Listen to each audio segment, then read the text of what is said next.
The words of the Amen, the faithful and true witness, the origin of God's creation.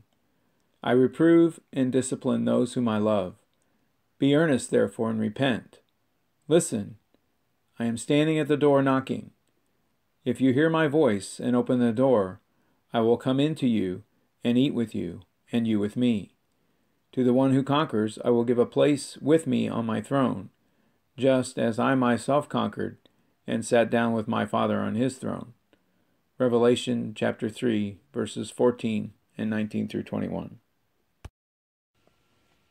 Okay, so this is my 1999 Astro van, and apparently didn't do a very good job of troubleshooting this, because I went and replaced this door lock actuator, and you can see I ground off the rivets and replaced them with bolts. The new unit came with bolts, but I hooked it up and it still doesn't work.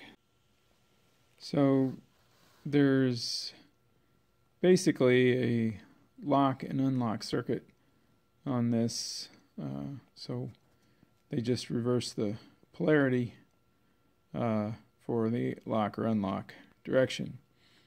And so what I found was that the tan wire here, there's a tan wire and a gray wire. It's probably not very easy to see in this lighting, but the tan wire was open circuit from here over to the relay for the locks, and the gray wire was good. So that meant that the reason this actuator wasn't working was that it wasn't completing the circuit. So it had power to one side but didn't have a ground path to the other. Or in the other scenario, it had a ground path but no power circuit when it was switching polarity. So, and I guess I'll show you where the lock-unlock relay is. So this is on the right front passenger side of the vehicle, and I've got it unplugged right now. That connector is for the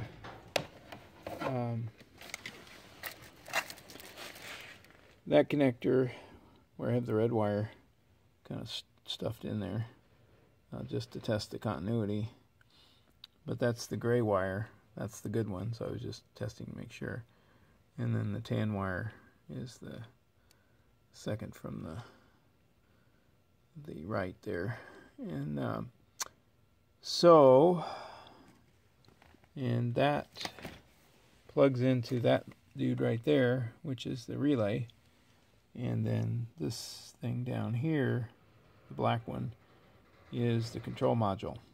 So, and those just press into those, or they have like little clips on the back that are for, you can see this one here, just like a little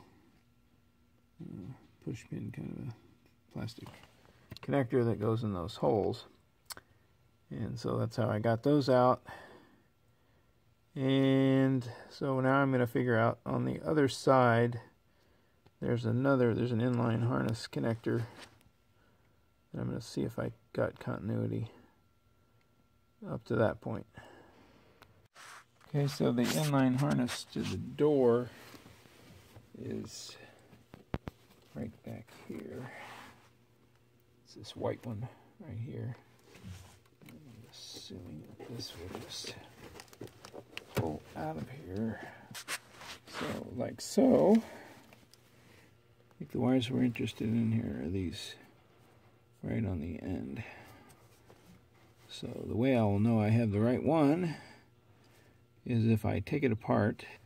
None of my door functions work anymore. So this connector has a little hook on each side, and then the mate here has a little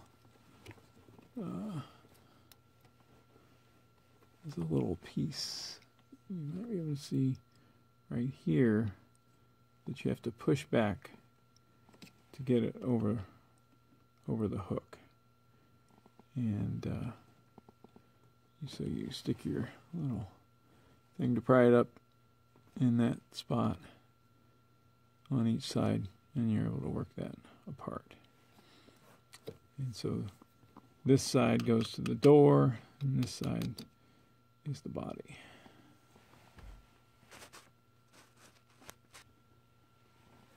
So in order to get that wire out of there, I'm going to have to take this blue piece off, like that. And then there's a little tab on that one that I got to raise up.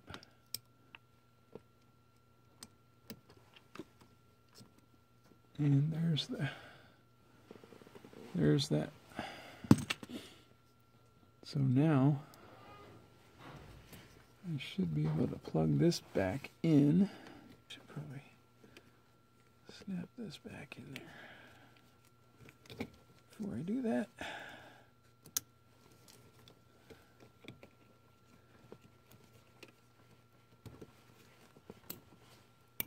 Okay.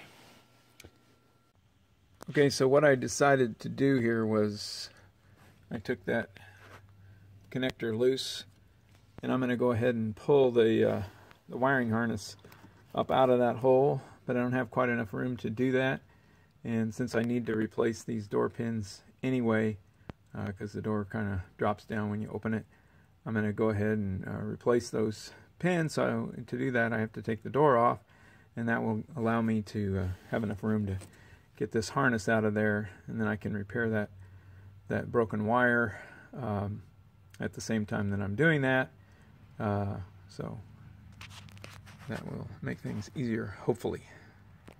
Okay, so the first thing I'm doing the lower pin, and that one was worn out so much that it was already coming out. So you can tap it on the bottom a little bit. And the first thing I had to do was pop out the door spring, which is that thing right there. And I just saw another video online and just took a screwdriver and pried on it, and it came out. And I guess you need a spring compressor tool to put that back in, but I'll get there one of these days. And so now I'm just pulling that pin out. I've got the door jacked up underneath with a piece of wood so it won't fall and take the pressure off of the pin, so it's easier to pry that out. And so that's where we're at now. So I got the door off, and I unwrapped this harness, and lo and behold, this piece of wire fell out.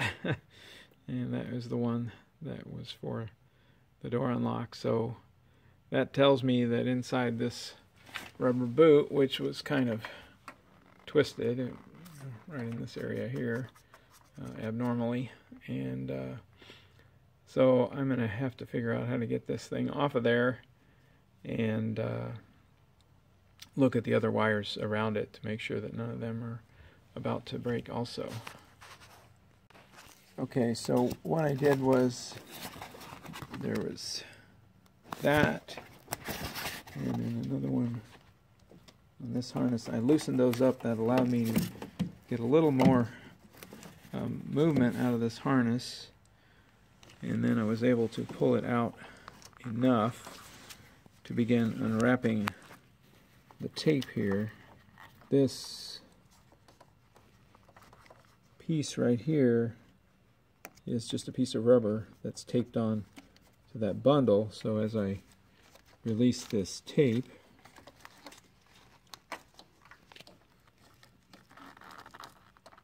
from the rubber, this piece just slides off. And yes, indeed, there are a lot of problems here on this harness. So I'm going to have to do some repair work on this wiring before putting it back together. Okay, so I repaired those wires. I just added a sleeve See one of them there. There, the black sleeve, and it's a heat shrink tubing with adhesive on it, so it will keep the water out of there. And so I had to do that on 3 or 4 wires because the insulation was cracking. And then I spliced that wire that was broken and taped it back up. And now we're going to put the door back on. And I did replace the bushings on the door, so it should close a whole lot better now. And that is the spring compressor tool that you use to put this in. This is pretty inexpensive on the internet, less than 10 bucks I think.